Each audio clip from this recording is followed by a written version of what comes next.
Agora iniciamos a parte 2/2. Um organograma para você entender bem esse aspecto de razões e contra-razões.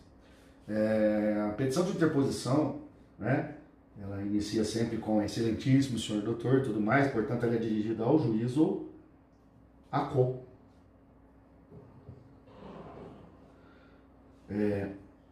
E então você necessariamente coloca na linha seguinte, né, processo número. Para o exame de ordem, você vai colocar 3 pontinhos. Para a prova, a matéria de prática jurídica, para a peça 2/8, você vai colocar os 3 pontinhos. Na vida real, você tem um número de processo. Você pula 8 linhas. Por que 8 linhas? Já disse antes, porque sim, essa é a estrutura que nós temos. Nós fazemos isso há 456 anos, né? Então nós pulamos as 8 linhas para respeitar uma estrutura. E eu já expliquei aos senhores a razão pela qual nós devemos continuar fazendo assim. Eu costumo dizer que esse espaço aqui, que muitos ex-alunos meus têm feito algumas coisas e têm escrito aqui, recorrente, recorrido, processo, vara, recurso de apelação. Esse espaço aqui você não escreve absolutamente nada. Respeite, né, a estrutura, respeite o costume de deixar pelo menos 8 linhas, sem escrever absolutamente nada. Ah, mas eu escrevo nesse espaço aqui porque eu quero chamar a atenção que é um recurso de apelação. Pois é, quando você vai fazer o preâmbulo, né, ou a cabeça da petição do recurso de apelação, que é constituída apenas da cabeça, porque depois no final você tem uma assinatura do advogado, né, aqui você vai mencionar, né, o nome de quem recorre, que se trata de uma ação penal, movida pela justiça pública, né? E em determinado momento aqui você vai dizer, ó, não se conformando com a respeitável decisão de folhas, você vem interpor recurso de apelação. Então, quando você escrever aqui recurso de apelação, né, você também faça, com base naquilo que eu já informei antes, né, caixa alta e sublinhado, em negrito. Né? Então, o nome do recorrente, ação penal, justiça pública, recurso de apelação, você vai fazer justamente observando esses aspectos, chamando a atenção, colocando em caixa alta, negrito e sublinhado. É uma forma interessante, esperta, inteligente de você destacar aquilo que é importante de ser visto nesta peça. E não necessariamente você fazer a sua peça ficar parecendo árvore de Natal, né, com você escrevendo aqui nesse espaço, como eu vejo aí muitos advogados que foram meus alunos fazendo essa coisa horrorosa, né, que é escrever nesse espaço, que eu costumo dizer que é solo sagrado, né? Aqui é solo sagrado, só Deus pisa, ou deuses, né? Aqui nós somos réis plebeus. Não vamos bulir aqui, né? Aqui você não escreve. Muito bem, então vamos lá. No que diz respeito à petição de interposição, eu já disse que você tem 3 oportunidades de apresentar as razões, tá? Então, eu vou mencionar essa circunstância agora. E olha que interessante, essas 3 oportunidades para você apresentar as razões, elas vão fazer com que a sua petição de interposição tenha 3 formas diferentes de você encerrar. Você encerra a sua petição aqui dizendo, seguindo anexas as razões. Se você for apresentar as razões já grampeadinhas aqui com a petição de interposição. Ou então, você faz só a petição de interposição, que seria a folhinha número 1, né? E aí, nesta petição de interposição, você indica que vai requerendo a abertura de vista dos autos para apresentação das razões no prazo de 8 dias do artigo 600 do CPP. Então, aí você termina aqui fazendo isso. Portanto, o protocolo é esta petição aqui e as razões serão produzidas posteriormente. Ou então, você tem a outra forma de fazer a indicação, que é dizer que você vai apresentar as razões do tribunal. Apresentar as razões do tribunal implica em que você vá protocolar apenas a petição de interposição, não é? E aí, neste momento, você, no final aqui da petição, você encerra dizendo, indicando que fará a apresentação das razões no tribunal, conforme autorizado pelo artigo 600, parágrafo 4º do CPP. Correto? Não tem dúvida, né? Aqui na petição, depois dessas circunstâncias todas, você coloca, né, aquilo que todo mundo faz, periferimento, né? Aí você menciona local e data, né? A questão se passa em Ribeirão Preto, você pode colocar em Ribeirão Preto, né? A questão não informa onde se passa, você escreve local. A questão pede uma data, aí você menciona a data e logicamente deve ser aí a data em que o prazo do recurso, o prazo para protocolo do cumprimento da peça está vencendo. Caso contrário, você, né, faça aquilo que nós fazemos há muito tempo, inclusive quando eu fiz o exame de ordem, né? Você coloca local e data, né? E aí tem aqui o finalzinho, a assinatura, né? Seja pessoal, não menciona absolutamente nada. Muito bem, vamos falar agora das razões, tá? Razões começa com o óbvio, né? Razões. Então você leva em consideração que você tem a margem do lado esquerdo, tá? Normalmente, na vida real, eu deixo 3,5 centímetros de margem do lado esquerdo. E tem uma explicação para isso. Na Justiça Federal, eles não aceitam petições que tenham sido produzidas com um número, uma quantidade, né, inferior a 3,5 centímetros, porque os escreventes fazem a juntada das petições que nós protocolamos fisicamente, e aí se você escrever neste espaço aqui, vai desaparecer o que você escreveu. Então já tem essa regrinha lá. No exame de ordem, você já vai ter aquele caderno, né, em que você tem lá meio centímetro de margem, né, no exame de ordem, tá? E aí então você respeite a margem que o exame de ordem colocou. Meio centímetro nos 4 cantinhos aqui, tudo bem. Se ficar fazendo gracinha aí, perdendo espaço, você não vai ter mais folhas do que aquelas 5 que eles colocaram para você fazer a peça. Para mim, o impresso já é pautado e você então usa a pauta. Faça a inserção da sua letrinha, né, do seu manuscrito, naquilo que a pauta estabeleceu, tá bom? Então, como eu disse, razões começa com razões. Então aqui eu vou ter razões de recurso de apelação. Recorrente, recorrido, processo, vara, comarca, tá? E logicamente preenchendo os dados aqui, tá bom? Você vai pular uma linha, só uma linha, tá? E aí você coloca 2 vocativos, egrégio, tribunal, vírgula, colenda, câmara, vírgula. Se for um tribunal regional federal, será colenda, turma. Se for STJ ou STF, será colenda, turma. Se for o TJ de Minas Gerais, você vai lá no regimento interno do TJ para verificar como que eles dividem a decisão dos recursos nas diversas áreas, câmara ou turma. Você pula outra linha aqui, né? E aí então você vai fazer um parágrafo de introdução, que eu vou explicar daqui a pouco. Você tem depois a indicação do fato, do direito e do pedido. Sempre colocando do fato, do direito e do pedido como títulos, e desdobrando em subtítulos se eventualmente houver necessidade, não é? Uma coisa importante que eu gostaria de chamar a atenção. Para o exame de ordem, você aqui vai, para minha peça, para o exame de ordem, aqui você vai indicar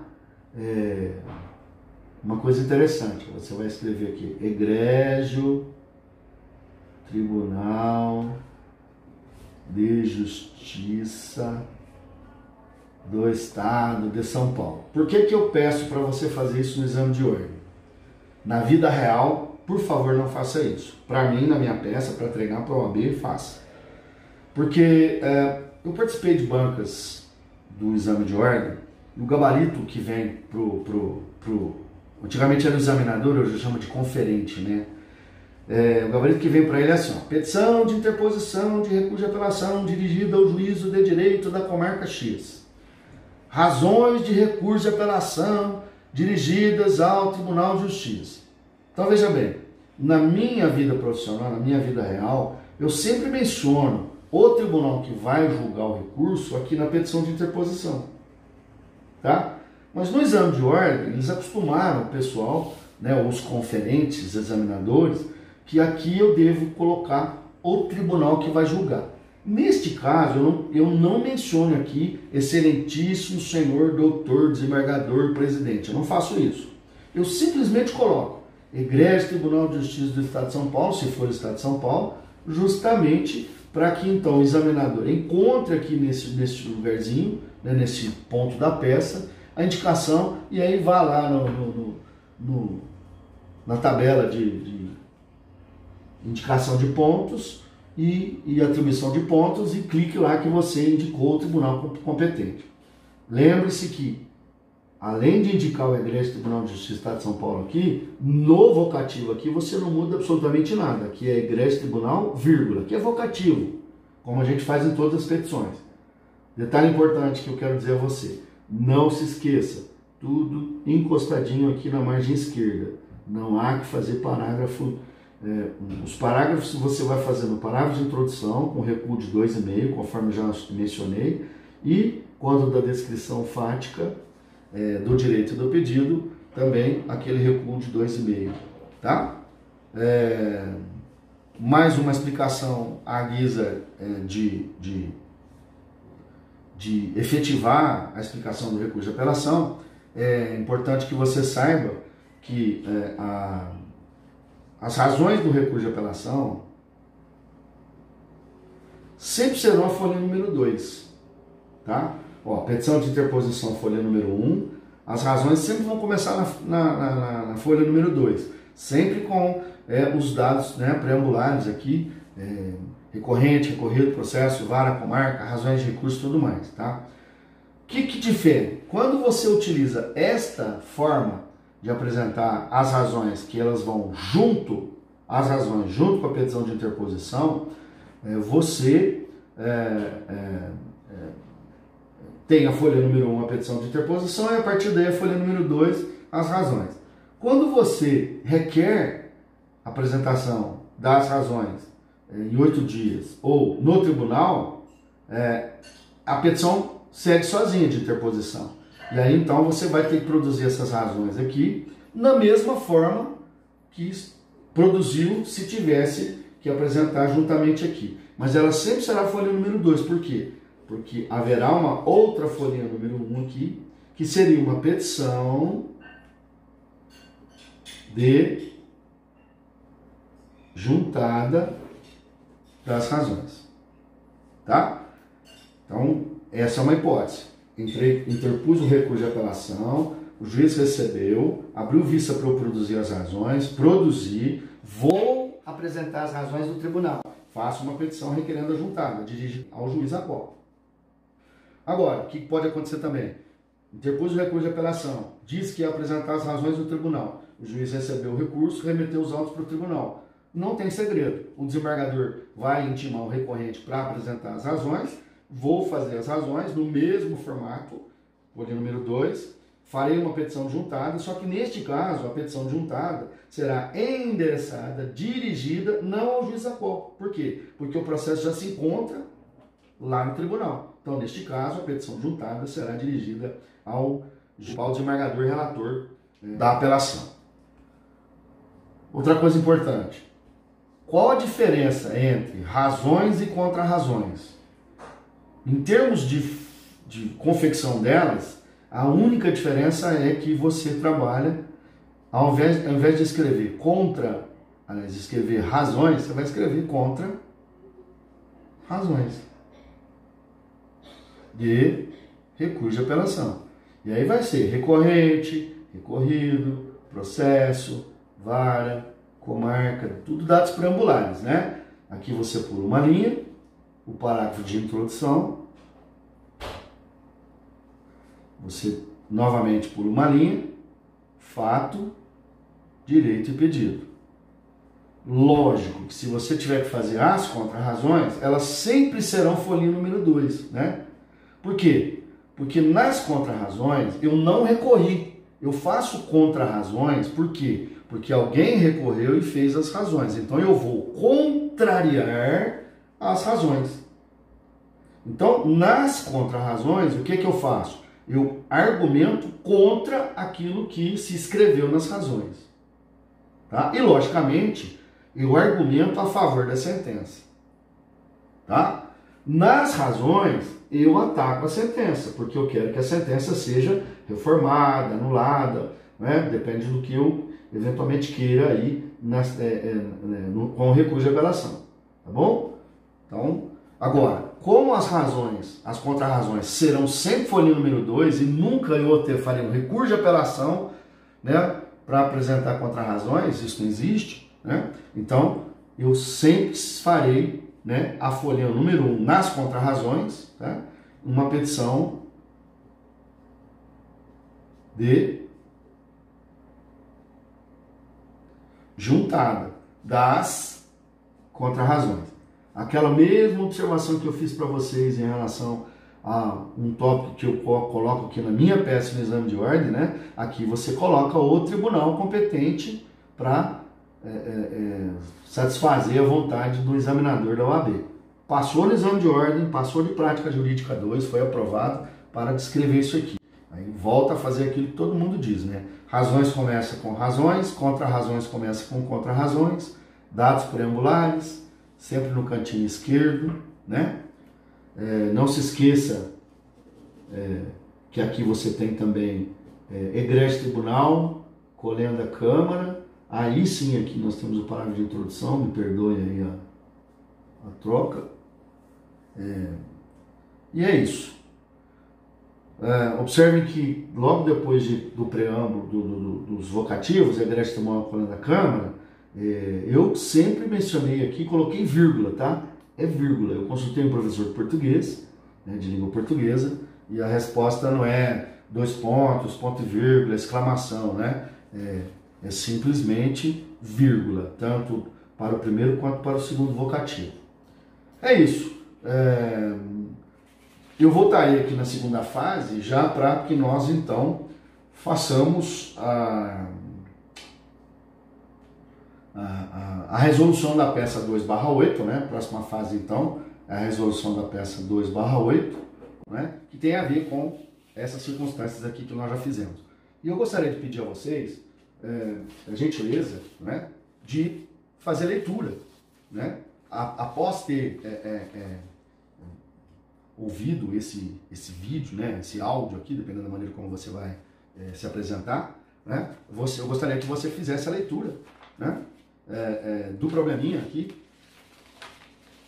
do Ronald, né? Ó, peça profissional 2/8, tá? Nós temos aqui o Ronald, né? Neste caso aqui eu fiz diferente. Se vocês não observaram, por favor, coloquem atenção agora. O que eu aprontei aqui com vocês?